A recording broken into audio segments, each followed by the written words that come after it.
So yes, thank you. I'm here to talk to you about the newly launched standard 37,000 good governance of organizations.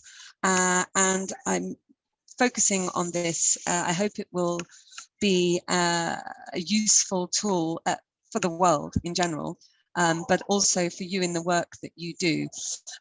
Because ultimately, when trying to drive forward sustainability, organizations are obviously at the heart of that, and governance is at the heart of that, as I'll mention in a minute. And one way of simplifying, although it's still complicated and difficult, but simplifying is, rather than looking at all the individual actions of an organization, is to start and to put the most energy into getting the governance of an organization right. Because if you get the governance right, then from that should come the actions that we're looking for. So 37,000 falls, it's a cross-cutting. Governance is cross-cutting, as we all know. It falls into SG 16 under strong institutions. Of course, the role of governance in providing the outcomes we want is something that is well understood, specifically by investors in terms of the G of ESG, data that is starting to improve, but is still actually really quite weak. And our understanding of good governance is still forming. Governance compared to management as a topic is very, very young, and it has grown up within a paradigm where we were focused mostly on a sort of financialized view of organizations. And as we that paradigm starts to shift massively, our view of governance and good governance therefore starts to shift. And it's in that context that we were able in 2016 to start the process of producing 37,000, where the world decided that there was time, it was now the point that we could have a global view on what we meant by organizational governance and what good governance looked like in a way that was fit for the 21st century and the sustainability challenges. So you might have seen that it was launched. Some key stats here: 77 countries involved, 24 liaisons, over 1,500 unique comments, 100% approval in the last voting, and all 164 member countries and their national member bodies had chance to vote. So assuming that there's some knowledge of ISO, I understand though, however, that knowledge varies very much depending on people's personal experiences. But just to say that ISO is a unique process born out of the sort of post-war period to enhance standardization and harmonization across the world.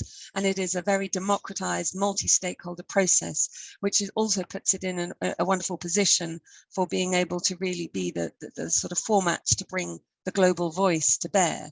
So again, and this is the first time we've ever had anything like this on governance. So it really does provide us with a platform to drive forward the change we need. This just gives you an example of the scale and the spread of the countries that were involved in the development. And here is a list of liaison organizations for a sense of that breadth. So all ISOs, but also 37,000 is written for all countries, all sectors, all types and all stakeholders. That means even an organization of one, this should be relevant to. It might need more interpretation, and of course guidance will follow, but when thinking about the language, the definitions, the structures, we were always circling across all of these aspects. As you can imagine, therefore it was quite a feat. So why an international governance standard now? Just to give a bit of context, governance standards, as I said, have come mostly from a financialized view of protecting investor assets. And a lot of, most of the codes and legislation, and particularly codes, are based within stock exchanges, and they're scattered. I mean, we do have some other sectors that have codes written for them, but some organizations will have lots of codes that they need to work amongst all of them, and some will have none that are relevant at all until 37,000. And now we have a standard that is relevant for any organization. So apart from anything else, this signals that actually governance is not just something for some other people over there. Governance is something that we all need to understand, and not just organizations, but those like ourselves who hold them to account and support the progress. It's also obviously critically important for developing countries. I mean, I don't want to in any way pretend that the governance in non-developing countries is up to scratch, because it isn't, but we do know that there is where there are areas of institutional capacity issues. 37,000 should really help in terms of driving up issues that we see for developing countries in inward investment and in producing fundamentally the outcomes that they're seeking. So this is also 37,000 is in the context of fast-moving change in the view of governance. So stripped down to basics, and that's what we've been able to do in the last decade or so, is really ask those deep questions. And this is where 37,000 sits. We know that fundamentally an economy, and I mean economy in the broad sense, is about transforming resources into long-term well-being for all people and planet. That is the definition of an economy, well-being for everyone in the long term. Organizations are the key means that society has decided that we can sort of best enact this economy. We give them license to operate. And all organizations are helped to create individuals come together to achieve a shared goal. Now, governance is the system that provides the direction, accountability, and oversight of those organizations so that they can achieve that goal in the way that they intend. And governance up till now, however, as I mentioned, has been focused on optimizing benefit to the organization. And that's not just for business. We observe that within charities, within government, within institutions, public institutions, because that has been the paradigm that we have come to, because we have equated financial outcomes as a proxy for well-being.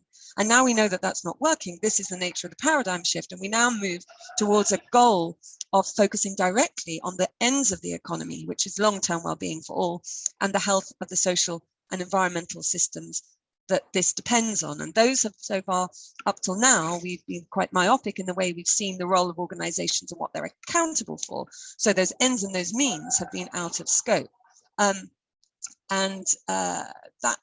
is really the definition of unsustainability, because Brundtland reworded the definition of sustainability is long-term well-being for all, the end goal of the economy as well. So if organizations were working and their governance was working, and therefore the economy was working, we would be doing that, which is why really the third pillar of the economy is really just delivering sustainability in a way that's well organized.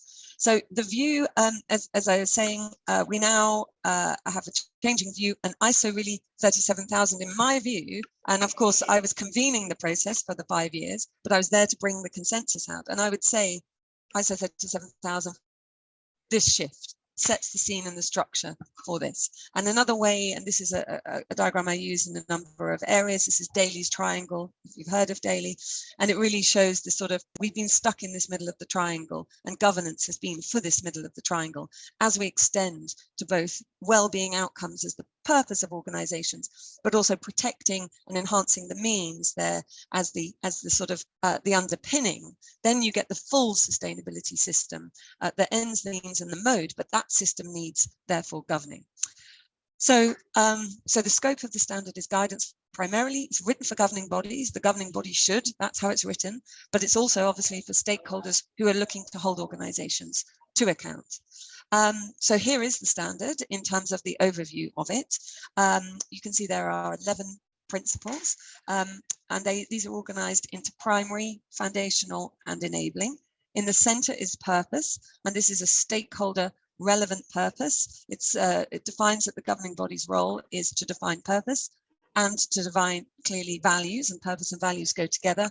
And essentially all other principles and the whole organizational system hangs from this.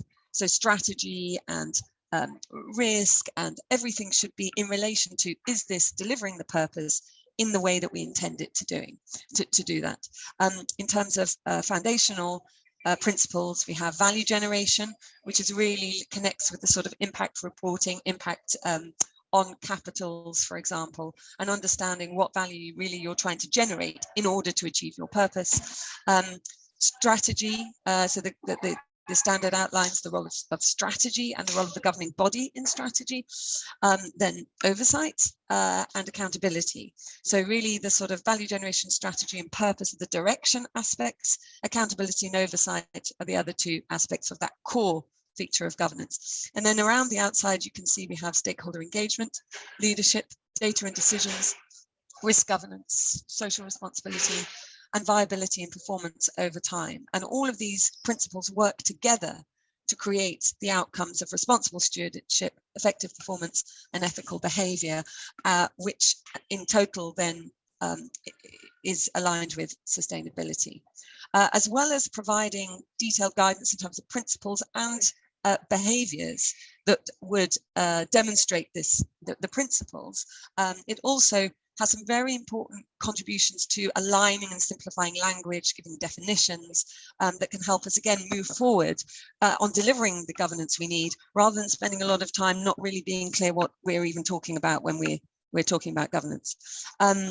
This is an illustrative diagram that myself and my co-convener have put together, talking again about that diagram with the ends, the means, and the mode of the whole organizational system. And you can see that those 11 principles can be quite neatly organized into that. And a role of the governing body is all of this. And now, obviously, the more complex and larger you are, the more complex that system will be. But nonetheless, those principles still remain. Every single one of these is important for every single organization. So I was just going to give you a flavor of one or two of the principles before just ending on some key questions about what might be the way forward for you as observatories, how you might use this standard. So again, just to say principle one, governing gives you a flavor. Governing bodies should define and govern to a clear stakeholder relevant purpose, should define and govern to a clear set of authentic values, and really everything else should fall from it. And again, reflecting integrated international integrated reporting council's work, etc. This is the role of the governing body in setting out that value generation model and setting those parameters for delivery, etc., etc. And the role of the governing body, strategy isn't someone else's job. The governing body has to direct and engage with strategy, set the strategic objectives that can deliver the purpose in the way intended, establish clear governance policies, and to engage dynamically as the strategy is developed and implemented, using the governance levers to help it move forward. So how can 37,000 help you? It can be used to assess your governance as observatories, as the UNWTO, and how you work together.